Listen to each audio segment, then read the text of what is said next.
ہم یہ حرکت کر رہے ہیں ہماری ہر حرکت پر اللہ تبارک و تعالیٰ کی نگاہ ہے، کوئی گناہ سے نہیں روک سکتا۔ کیمرہ ہوتا ہے لیکن کیمرے کی نظر بھی ہر جگہ نہیں ہوتی۔ ہمارے دل میں، ہمارے نوجوانوں کے دل میں یہ احساس ہونا چاہیے، ہم جو بھی حرکت کریں بند کمرے میں ہو، سمندر کے نیچے ہو، پہاڑ کی کھو میں ہو، اللہ تبارک و تعالیٰ دیکھ رہا ہے۔ گناہوں سے کوئی چیز نہیں روک سکتی سوائے اللہ کے خوف کے اور سوائے اللہ کے ڈر کے۔ اگر یہ چیز ہمارے دل میں پیدا ہو گئی، ہمارے نوجوانوں کے دل میں اور ذہن میں پیدا ہو گئی، تو یقین مانیے کہ تباہی کی طرف جو نوجوان جا رہا ہے انشاءاللہ العزیز دھیرے دھیرے وہ چیز رخصت ہو جائے گی، وہ چیز بدل جائے گی۔ اسی طرح سے ایک اور مسئلہ یہ ہے کہ ہماری سوسائٹی، ہمارے سماج کا نوجوان بڑا بے ادب ہوتا جا رہا ہے۔ سلیقے سے بیٹھنا، اٹھنا، بات کرنا دھیرے دھیرے اس سے رخصت ہو رہا ہے۔ میرے بھائیوں، ہماری قوم کا جو سرمایہ ہے وہ نوجوان ہے۔ اگر نوجوان غلط راہ پر جائے تو یقین مانیے پوری قوم اور آنے والی نسل اسی تباہی اور بربادی کے دہانے پر ہو۔ اگر نوجوان خراب ہو جائے معاشرہ خراب ہو جاتا ہے، اگر نوجوان برباد ہو جائے تو ہماری سوسائٹی برباد ہو جاتی ہے، اگر نوجوان بیکار ہو جائے تو پورا معاشرہ بیکار ہو جاتا ہے۔ آج نوجوانوں کے بارے میں شکایت یہ ہے کہ اپنے والدین سے بد کلامی کرتے ہیں، والدین کو گالیاں تک دے دیتے ہیں، اللہ اکبر، صبح والدین کو گالیاں تک دے دیتے ہیں، والدین سے قطع تعلق کر لیتے ہیں۔ یہ کیا چیز ہے میرے بھائی؟ معاشرہ کہاں جا رہا ہے؟ آپ کس فکر میں ڈوبے ہوئے ہیں؟ آپ یاد رکھیے، آپ والدین کو اگر ایسا کرتے ہیں، والدین کے ساتھ بدسلوکی کرتے ہیں، والدین کے ساتھ بدتمیزی کرتے ہیں، تو یاد رکھیے آپ بھی والدین بننے والے ہیں یا بن چکے ہیں، آپ کے ساتھ بھی ویسا لوٹایا جائے گا۔ اور یہ حدیث نہ بھولیے، اللہ کے نبی صلی اللہ علیہ وسلم نے فرمایا تھا اثنان یعجلہما اللہ فی الدنیا البغی وعقوق الوالدین۔ دل دہلا دینے والی حدیث ہے، دل دہلانے والی حدیث ہے۔ اللہ کے رسول صلی اللہ علیہ وسلم نے بیان فرمایا گناہ تو ہوتے ہیں، یہاں تو جرائم ہوتے ہیں، کرائم ہوتے ہیں اور کئی طرح کی غلطیاں انسان کرتا ہے، لیکن ہر غلطی پر پکڑ دنیا میں ہو جائے یہ ضروری نہیں۔ لیکن دو ایسی غلطیاں ہیں، دو ایسے جرم ہیں، اللہ تبارک و تعالیٰ دنیا میں بھی اس کی سزا دیتا ہے۔ ایک ہے ظلم، اتقوا دعوت المظلوم فإنه ليس بينه وبين الله حجاب۔ ایک ہے ظلم، اگر آپ نے کسی پر ظلم کیا ہے اللہ تبارک و تعالیٰ دنیا میں اس کی سزا دے گا۔ اور آج ہم اپنے معاشرے میں، اپنی سوسائٹی میں دیکھتے ہیں، مشاہدہ کرتے ہیں، وعقوق الوالدین، اور والدین کی نافرمانی، والدین کے ساتھ بدتمیزی کرنا، یہ اگر کسی انسان نے کیا ہے تو دنیا میں اللہ تبارک و تعالیٰ اسے دکھا دے گا اور پوری دنیا دیکھے گی، پوری دنیا دیکھے گی۔ میرے نوجوان بھائیوں، ساتھیوں، نوجوانوں، والدین کا فیصلہ غلط ہو سکتا ہے، والدین کی بات غلط ہو سکتی ہے، والدین کی فکر اور سوچ غلط ہو سکتی ہے، لیکن تب بھی آپ کو والدین کے ساتھ ادب کے ساتھ بات کرنا ہے، اس کے باوجود ادب کا دامن نہیں چھوڑنا ہے، اس کے ساتھ بدتمیزی نہیں کرنی ہے، ان کے ساتھ حسن تعلق ہی کرنا ہے۔ کچھ لوگ کہتے ہیں ہمارے باپ ایسے ہیں، ہمارے ابا الگ ٹائپ کے ہیں، ہمارے ابا الگ ٹائپ کے، آپ نہیں سمجھیں گے شیخ، آپ ہماری والدہ کو نہیں سمجھیں گے، ان کی سوچ ہی الگ ہے۔ میرے بھائیو، یہ آپ کا اعتراض کہاں جا رہا معلوم ہے؟ آپ کیا سوچ رہے ہو، کیا بول رہے معلوم ہے؟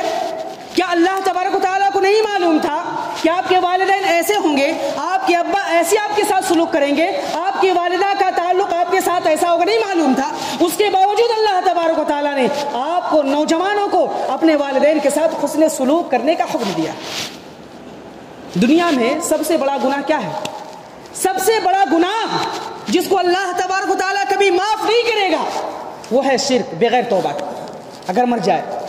ان اللہ لا یغفر ان یشرک بہ ویغفر ما دون ذلک لمن یشاء، شرک ہے۔ اگر والدین شرک کی تعلیم دیں، اس سے بڑا گناہ کوئی ہو سکتا ہے؟ نہیں ہو سکتا۔ اس کے باوجود قرآن کہتا ہے وصاحبہما فی الدنیا معروفا، اگر والدین تمہیں شرک کی تعلیم دے، کسی بت کے سامنے سجدہ کرنے کے لیے کہے، کسی کے اللہ کے علاوہ کسی اور سے مانگنے کے لیے کہے، تب بھی ان کے ساتھ حسن سلوک کرو۔ اللہ، اس سے بڑی بات کیا ہو سکتی ہے میرے بھائی؟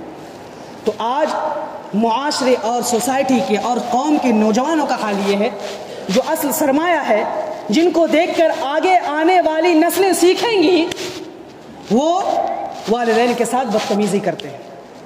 ایک اور مسئلے تو بہت ہیں، کہاں تک بیان کیا جائے۔ ایک مسئلہ یہ ہے کہ والدین، آج ہماری قوم کے نوجوان بیکار ہیں، ہماری قوم کے نوجوان بیکار ہیں، اور اگر پوچھا جائے کیا کام ہے تو ان کا یہی اصل کام ہے کہ کوئی کام نہیں۔ ان کا کام کیا ہے؟